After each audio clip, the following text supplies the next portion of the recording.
फरवरी का महीना हिंदी में वसंत का महीना होता है और ऐसा महीना जिसमें मौसम लगभग सम हो जाता है। सर्दी गर्मी दोनों का ही एक मिश्रित मौसम जो हो जाता है वो फरवरी में हो जाता है और पूरी प्रकृति मनोभावनी हो जाती है। उद्दीपन का भाव मन में पैदा होता है। फरवरी में अंग्रेजी रीति रिवाज यूरोपीय कल्चर के हिसाब से कुछ प्रेम प्रसंगों की तरफ बढ़ने के लिए एक स्टेप सीरीज तैयार की जाती है जिसमें तमाम दिनों का जिक्र होता है। मैंने कई बार इन चीज़ों पर बात करने की कोशिश की, लेकिन लोगों को लगता है कि मसला हल्का है, इन पर क्यों बात की जानी चाहिए। लेकिन प्रेम एक ऐसा मसला है जिस पर बात हमारे यहाँ बहुत कम हुई है और जितनी भी बात हुई है वो बहुत हल्की हुई है।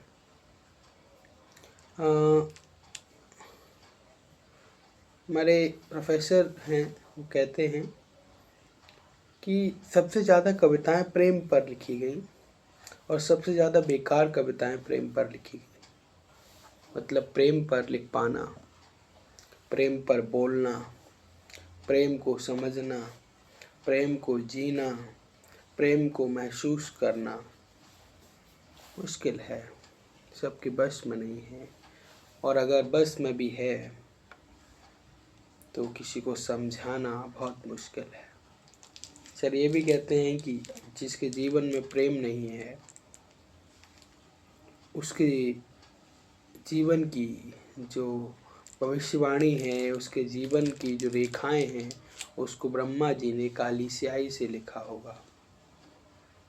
सही कहते हैं वो, क्योंकि प्रेम एक ऐसी अनुभूति है जो केवल वही महसूस कर सकता है जिसके साथ होता है। हिंदी में बहुत सारे कवि हैं जिन्होंने प्रेम पर लिखा और रीतिकाल तो पूरा जो श्रृंगार वर्णन का बहुत सुंदर है। प्रेम का एक सूक्ष्म सा परिचय मैं आपको दे दूं। प्रेम का अर्थ है देना, त्याग, तपस्या। प्रेम में सबसे महत्वपूर्ण चीज अगर कुछ है तो वो है त्याग। अगर आप प्रेम में ये सोच कर गए हैं कि आपको कुछ प्राप्त होगा, आपको अपने प्रेमी से या प्रेमिका से कुछ प्राप्त होगा, तो प्रेम में निराशा मिलेगी, या मैं कहूँ वो प्रेम ही नहीं है। जहाँ पर अपेक्षाएं होती हैं वहाँ प्रेम नहीं होता। जहाँ पर एक दूसरे से कुछ प्राप्त करने की इच्छाएं होती हैं वहाँ प्रेम नहीं होता। प्रेम का अर्थ है त्याग, केवल देना। और प्रेम का ये कदापि अर्थ नहीं है कि मिलन होगा, क्योंकि प्रेम तब तक है जब तक मिलन ना हो। क्योंकि प्रेम का अर्थ है चाहना, और चाहना तब तक है जब तक वो चीज़ ना मिले। प्राप्त होने के बाद चाहना खत्म हो जाता है। तो जिस दिन ये वीडियो बन रही है उस दिन प्रेमिकाओं का, प्रेमियों का अंतर्राष्ट्रीय त्यौहार है, जिसको अंग्रेजी में वैलेंटाइन डे के रूप में जाना जाता है। और इस दिन तमाम को कर्म होते हैं प्रेम के नाम पर। करिए, खुश रहिए, लेकिन प्रेम को बदनाम मत करिए, क्योंकि वो प्रेम नहीं है। शरीर प्रेम में एक तत्व होता है, लेकिन प्रेम शरीर नहीं होता।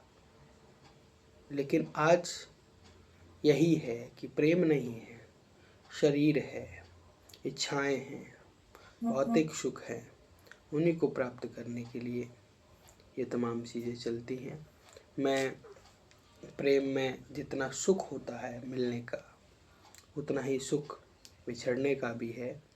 दुख का भी एक सुख है प्रेम में, कि जो प्रेम में नहीं रोया उसने बहुत कुछ खोया है इस दुनिया में। हाँ, घनानंद का एक पद आपको सुनाता हूँ, उसके बाद विदा लेता हूँ आपसे। घनानंद और उनकी प्रेमिका जो है थी सुजान, उनके बीच कुछ आनाकानी हो जाती है और फिर प्रेम में एक झगड़ा, एक आनाकानी, एक दूसरे से तानेबाजी, उसका बहुत सुख होता है।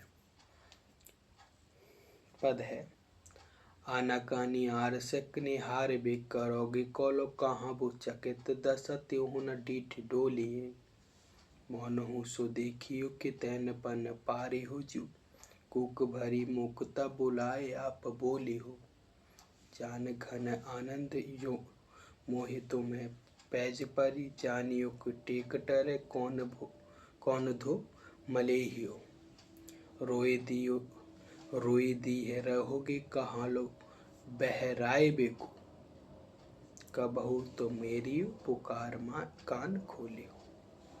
कब तक आनाकानी करते रहो, कब तक अपने अंगूठे में लगी सैनी ये शीशे में मुझे देखते रहोगे, कब तक मेरी बातों को नहीं सुनोगे। इस तरह की एक है।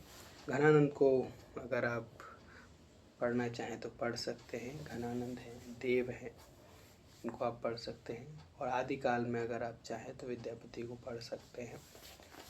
वहाँ से आप कुछ, अगर आप राधा कृष्ण के प्रेम को देखना चाहते हैं तो आप सूरदास को पढ़ सकते हैं।